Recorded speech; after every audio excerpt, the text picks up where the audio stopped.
Chapter 7 Jobs and Jobs. When I got off the bus, I zoomed to room 9. That's because I wanted job day to start very quick. Only first we had to take attendance.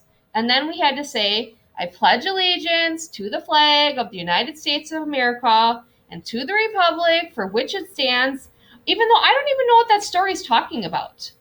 That's the United States of America. Then finally, Mrs. clapped her hands loudly together. And guess what? Job day started. That's what. Boys and girls, you all look wonderful in your outfits, Mrs. said. I can't wait to learn what you all want to be when you grow up. Who would like to go first? I would, I yelled out. Only then my bestest friend Lucille raised her hand very politely, and she got to go first.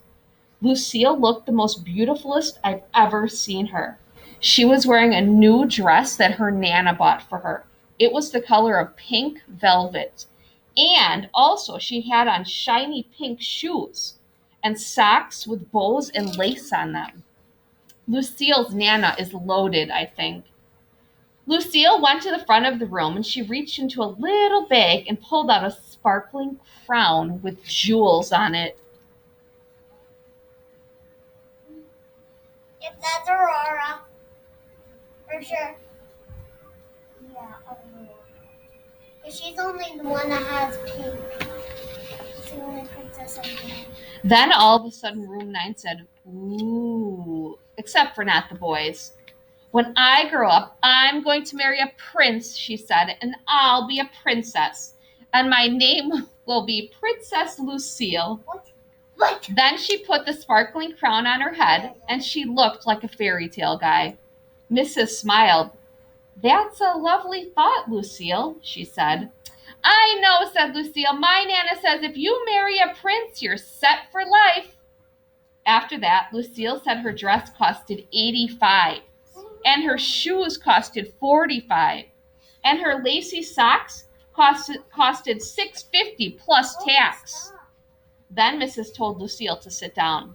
Ricardo went next. He was wearing a round yellow hat. It was the kind of hat that you can bang on. This is called a hard hat, he said. You have to wear it when you're building tall buildings, or else somebody might drop a hammer from way up high, and it could hit you on the head and kill you. Mrs. smiled. So you're interested in construction, right, Ricardo? She asked. But Ricardo just kept on talking about other stuff that could fall on your head and kill you, like a paint can, and an electric drill, and a lunchbox. Then Mrs. said, sit down, to him too. That's when William raised his hand, only he was being very bashful and he wouldn't go to the front of the room. You don't have to be nervous, William, said Mrs. Just tell us what you want to be when you grow up. William covered his face with his hands. Show me how that looks. Super William, he said, really quiet. Then he got out of his seat and he jumped way high in the air, only his cape got tangled up in his chair and he crashed into the table. After that, Super William got very sniffling, and Mrs. said we would get back to him later. Then lots of other kids talked about their jobs. Like a boy named Clifton is going to be a rich and famous astronaut. And a girl named Lily is going to be a rich and famous movie star. And also she wants to direct. And a boy named Ham is going to be rich and famous boss of a big company. And he taught us how to say the words, you're fired. Oh gosh, you guys already know how to say that, don't you? You're fired. Yeah, you're fired. And here's the bestest one of all, because a boy named Jamal Hall is going to be the rich and famous president of the whole United States. Cool, said Ricardo. Then the other boy said, cool, too. I did a secret smile. Yeah, only not as cool as my job, I thought to just myself.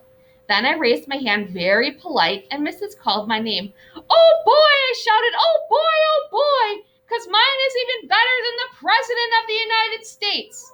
I zoomed really speedy quick to the front of the room. Then my excitement wouldn't stay inside of me anymore. I'm going to stop.